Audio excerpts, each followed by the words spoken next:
안녕하세요. 형광펜 성경과 함께하는 성경 공부. 오늘은 이사야 41장입니다. 섬들아 내 앞에 잠잠하라. 민족들아 힘을 새롭게 하라. 이 섬이라든지 민족들을 같이 보면은 결국에는 온 세상을 얘기하는 것 같습니다. 일단은 그냥 섬이라고만 보면은 이스라엘 근처에 있는 해변가에 있는 섬들이라고 볼 수 있겠지만, 민족들하고 합쳐지면은 결국에는 온 세상을 얘기하는 게 더 설득력이 있어요. 가까이 나오라. 그리고 말하라. 우리가 가까이 와서 서로 변론하자. 이사에서 1장이 어떻게 시작됐었냐면요, 오라 우리가 서로 변론하자 라면서 하나님께서 말씀을 하셨습니다. 여호와께서 말씀하시되 오라 우리가 서로 변론하자. 너희 죄가 주홍과 같을지라도 눈과 같이 휘어질 것이고. 근데 이 말을 들었던 그 대상은 이스라엘 사람들, 예루살렘 사람들이었을 가능성이 굉장히 많아요. 왜냐면은 하늘이여 들으라, 땅이여 귀 기울이라 하면서 하나님께서 말씀하셨던 게, 내가 자식을 양육했는데 그들이 나를 거역하였도다. 참 짐승마도 못하다. 이게 소도 임자를 아는데 나귀도 주인을 아는데 이스라엘은 알지 못한다. 나의 백성 깨닫지 못한다라고 했기 때문에 이스라엘 내 백성, 그들에게 얘기하는 거예요. 그래서 너희가 이제는 나에게 와서 변론하자.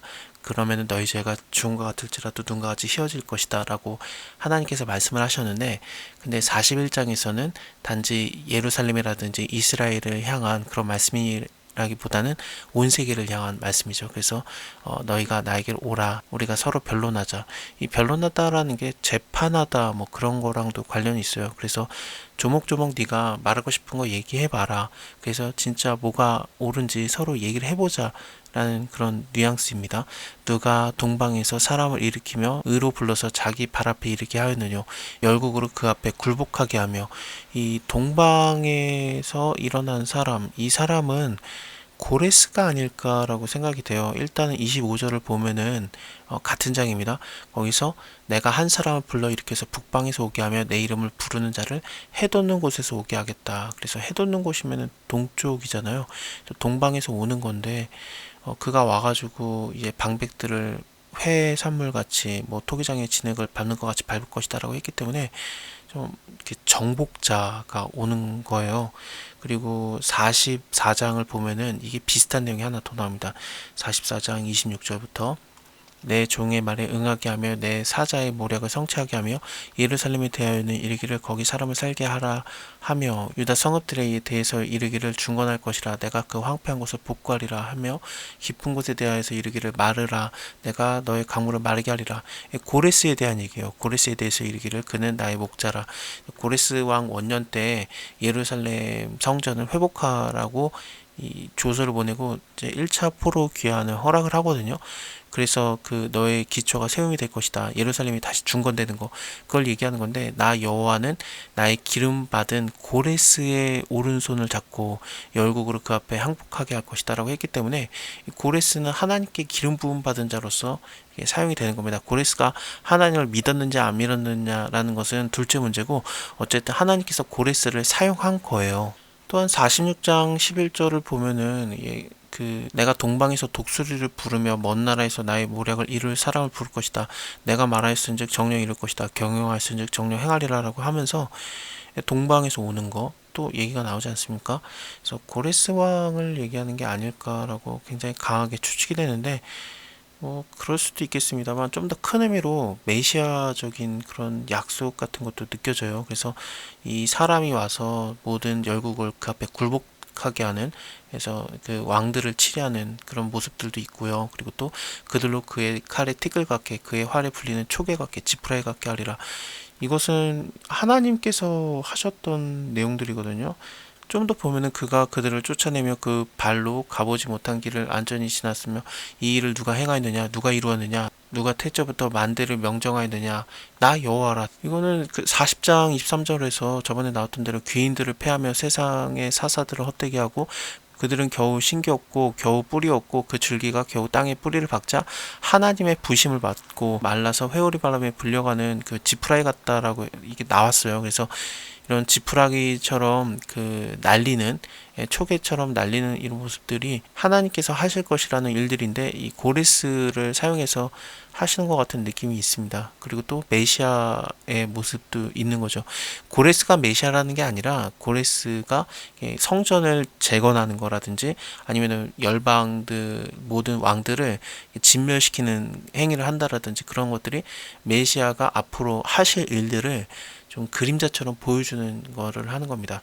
고레스가 메시아와 같다라는 그런 얘기를 하는 건 아니고요. 그럼 고레스가 예수 그리스도의 모형이 되느냐, 그림자가 되느냐, 그것도 또 이게 여러 가지를 생각해 봐야 되는데, 하지만 고레스도 하나님께 기름 부음 받은 자라고 아까 분명히 우리가 봤기 때문에 어느 정도 연관성이 있다라고 보는 게 제일 그냥 좋을 것 같습니다.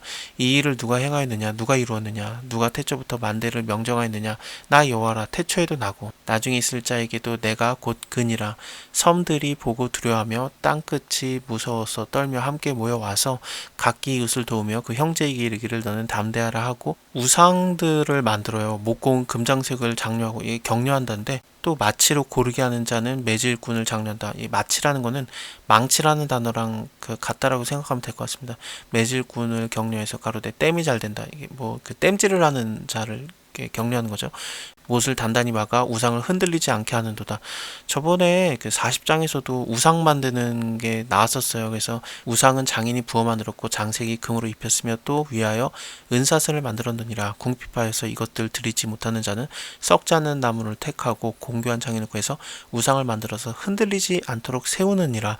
그래서 우상을 만들어서 안 흔들리게 만드는 것들이 있었는데, 이것은 바보 같은 행동들이었죠. 너희가 알지 못하느냐, 너희가 듣지 못하느냐, 태초부터 너에게 전하지 아니하였느냐, 땅의 기초가 창조될 때부터 너희가 깨닫지 못했느냐. 나는 하늘을 편 자인데 모든 귀인들 왕들을 패하고 세상의 사사들을 헛되게 하는 자인데, 그래서 회오리 바람에 불려가는 초계처럼 만드는 자인데 나를 누구랑 비교하는 거냐. 너희 눈을 높이 들어서 누가 이 모든 것을 창조했는지 좀 봐라. 하나님이 진짜 권능자 아니냐, 그의 능력 크고 이름을 각각 다 부르시는 자 아니냐 라고 말씀을 하셨어요. 근데 아직까지도 세상의 모든 방백들은 정신 못 차리고 힘들 때, 그러니까 고레스 왕이 오든지 아니면은 메시아적인 존재가 오든지 예수 그리스도를 지칭하는 걸 수도 있겠습니다만, 어쨌든 그 분이 올 때 섬들이 두려워하면서 결국에 말하는 게, 우리는 두려워하지 말자. 그러고 놓고 우상을 더 만들어서 단단히 흔들리지 않게 하는, 우상이 흔들리지 않게 하는 그런 거나 하고 있었던 겁니다. 그러나 나의 종 너 이스라엘아, 나의 택한 야곱아, 나의 친구 아브라함의 자손아, 너네는 그러면 안 된다. 내가 땅끝에서 너희를 붙들며 땅끝 모퉁이에서 너를 부르고 너에게 이르기를 너는 나의 종이다. 내가 너를 택하여서 실어버리지 아니하였다 하였노라. 너희는 너희 죄 때문에 쫓겨나서 세계 모든 끝에 흩어져 있지만 내가 너희를 실어버리지 않았다. 내가 다시 부른다. 두려워하지 말아라. 내가 너와 함께함이라. 놀라지 말아라. 나는 너의 하나님이 됨이라. 내가 너를 굳세게 하리라. 참으로 너를 도와주리라. 참으로 나의 의로운 손으로 너를 붙들리라. 보라, 너에게 화내던 자들이 수치와 용을 당할 것이고 너와 다투는 자들이 아무것도 아닌 것 같이럼 멸망할 것이다. 아무것도 아닌 것처럼 멸망하게 된다. 40장 17절을 보면은 그 앞에는 모든 열방은 아무것도 아니다. 그는 그들을 없는 것 같이 빈 것 같이 여기시느니라 라고 하면서, 하나님께서 보시기에는 열방도 사실은 아무것도 아니에요. 하나님 앞에는 열방은 통의 한 방울의 물과 같고 저울의 적은 티끌 같고, 섬들은 떠오르는 먼지처럼 정말 아무것도 아니게 여기실 수 있는 그 하나님께서 자기를 믿는 자들에게 너는 나의 종이다. 내가 너를 택해서 실어버리지 않았다. 너는 나의 친구다. 이런 식으로 말해주시니까 하나님을 믿는 백성들에게 분노하는 자들, 다투는 자들을 하나님께서 다 멸망시켜버리고 없애버리는 거죠. 아무것도 아닌 자처럼 허무하게 찾아도 만날 수가 없게 만드는 겁니다. 이는 나 여호와 너희 하나님이 너의 오른손을 붙들고 너에게 이르기를 두려워하지 말아라. 내가 너를 도우리라 할 것임이라. 이 사람들, 열국의 사람들은 서로 장려했어요. 그래서 우리가 담대하자, 그러니까 두려워하지 말자라는 뜻인데, 그들끼리 서로 두려워하지 말자라고 하면서 우상을 만들어서 의지하고 있었던 거예요. 사실 도움도 안 되죠. 그리고 서로 두려워하지 말자라고 말하는 것도 소용없지 않겠습니까? 근데 하나님을 믿는 자들에게 어떠냐면, 하나님께서 너네는 두려워하지 말아라. 내가 너네 도울 거다. 하나님이 도우시면은 이거는 완전히 회복되는 거 아니겠습니까? 지렁이 같은 너 야곱아. 이 지렁이 같다라는 게 진짜 좀 안 좋은 벌레를 얘기해요. 부패한 데서 나오는 그런 벌레 있잖아요. 구더기 같은 종류의 벌레를 지렁이라고 표현을 하는데, 이것은 14장 11절에서도 그런 식으로 표현이 됐었습니다. 그래서 뭐 구더기라든지 지렁이를 같이 표현을 하는 경우가 있었어요. 또 요나서를 보면은 요나가 니느웨에게 전하고 나서 밖에서 기다리고 있을 때 그 박농쿨이 자라잖아요. 하루아침에 요나가 굉장히 기뻐하는데 다음날에 그 벌레가 와가지고 다 물어서 말라 죽이게 하는데, 그 나오는 박농쿨을 죽였던 벌레가 이 지렁이라는 단어랑 같은 단어입니다. 그러니까 뭔가 해로운 그 벌레, 그러니까 해충 같은 느낌이 드는 게 이게 지렁이라는 단어거든요. 너는 지렁이 같다. 그러니까 정말 해로운 존재 같다. 그리고 좀 더럽고 뭐 부패한 데서 나오는 그런 벌레. 하지만 내가 너를, 그 지렁이 같은 야곱을 사랑하는 거예요. 실어버리지 않으시는 겁니다. 그래서 너희 이스라엘 사람들아, 두려워하지 말아라. 나 여호와가 말하노니 내가 너를 도울 것이다. 너희 구속자는 이스라엘의 거룩한 자니라. 보라, 내가 너로 이가 날카로운 새 타작 기계를 삼으리니. 이 타작 기계를 삼는다라는 것은 좀 심판과 연관이 돼요. 타작마당에서 퀴즈를 한다라는 것을 예수님께서도 말씀하시지 않았습니까? 그래서 이 타작 기계, 그래서 너가 산들을 쳐서 부스러기 같이 만들 것이다. 작은 산들로 겨같이 할 것이다.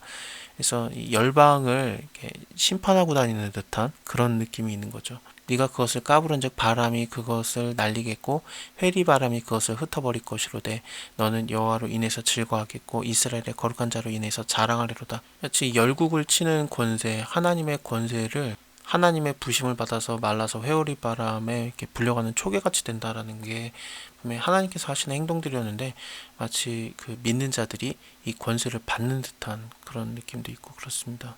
가련하고 빈핍한 자가 물을 구하되 물이 없어서 갈증으로 그들의 혀가 마를 때에, 이렇게 힘들어할 때 나 여호와가 그들에게 응답하겠다. 나 이스라엘의 하나님이 그들을 버리지 아니할 것이다. 내가 자산에, 이 자산이라는 것은 나무가 없어서 완전히 헐거벗어진 산, 그런 걸 얘기합니다.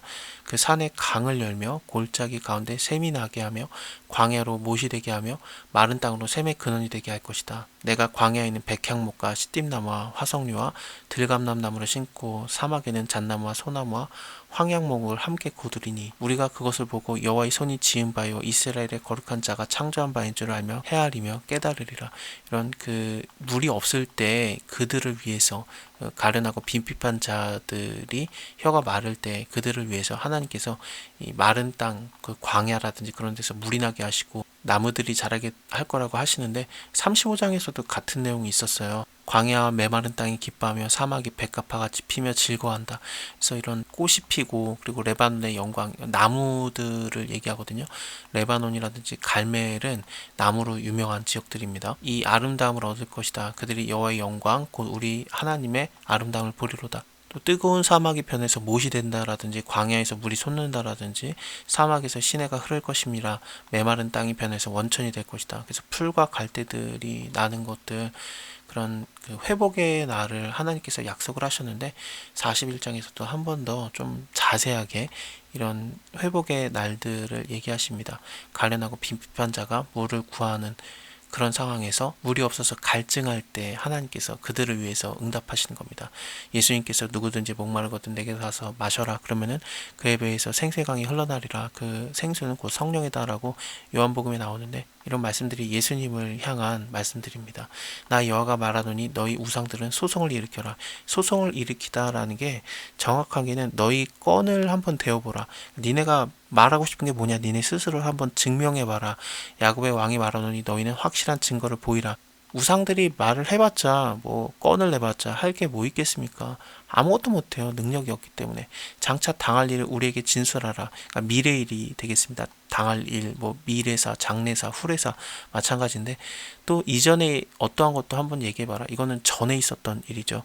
우리가 연구하고 그 결국을 알리라. 혹 장래사를 보이며 후래사를 진술하라. 미래일들 너희의 신이 됨을 우리가 알리라. 그러니까 니네가 과거에 뭐 한 거 있냐, 그리고 미래에 뭐 해낼 거 있냐, 미래를 맞출 수 있느냐, 해내면 너희가 신이다. 그럼 우리가 알리라. 못해요. 또 복을 내리든지 화를 내리든지 한번 해봐라. 그럼 우리가 함께 놀라리라. 과연 너희는 아무것도 아니다. 너희의 일은 허망하며 너희의 택한 자는 가증하니라. 이렇게 아무것도 못하는 그런 우상을 계속해서 믿고 그것에 뭐 못을 받고 단단히 박아서 우상을 흔들리지 않게 하는 이런 미련한 행동들을 계속하고 있었던 겁니다. 여기 위에서도 그 흔들리지 않게 했다라고 나오고 있습니다. 다시 41장의 후반부를 보면은 그런 것들 좀 믿지 좀 말고 하나님께서 이제는 미래의 일을 얘기해 주십니다. 왜냐하면 하나님은 진짜 신이니까 다 아시는 분이고 또 능력의 하나님이니까 말한 그대로 또 이루어지거든요. 내가 한 사람 일으키겠다. 북방에서 오게 하며 내 이름을 부르는 자를 해도는 데서 오게 하겠다. 이거는 고레스 왕이라고 그냥 다 의견을 동일하게 보고 있습니다. 그래서 이게 고레스 왕을 오게 하겠다. 그가 이르러서 방백들을 회산물 같이, 회산물이라는 거는 회반죽 뭐 그런 걸 얘기합니다. 토기장의 진흙을 밟음같이 밟을 것이다. 누가 처음부터 이 일을 우리에게 구하여 알게 하였느뇨? 누가 이전부터 우리에게 구하여서 이것이 옳다고 말하게 하였느뇨? 능히 구하는 자가 없고 보이는 자가 없고 너희의 말을 듣는 자도 없도다. 그러니까 우상들은 아무 말도 못했는데 우상들을 섬기는 자들, 그런 거짓 선지자들은 아무 말도 못하는데 하나님께서는 이것을 바로 얘기해 주시는 거죠. 미래에 이런 일이 있을 것이다. 내가 비로소 시온에 이르기를 너희는 보라 그들을 보라 하였노라. 내가 기쁜 소식을 전할 자를 예루살렘에 주리라. 내가 본즉 한 사람도 없으며 내가 물어도 그들 가운데 한 말도 능히 대답할 모사가 없도다. 과연 그들의 모든 행사는 공허하고 허무하며 그들의 부어 만든 우상은 바람이고 허탄할 뿐이라. 우상을 믿는 자들은 아무 능력이 없는 우상에게 의지하고 있기 때문에 그들이 하는 모든 행동들은 허무하고 공허하고 허탄할 뿐인 것입니다.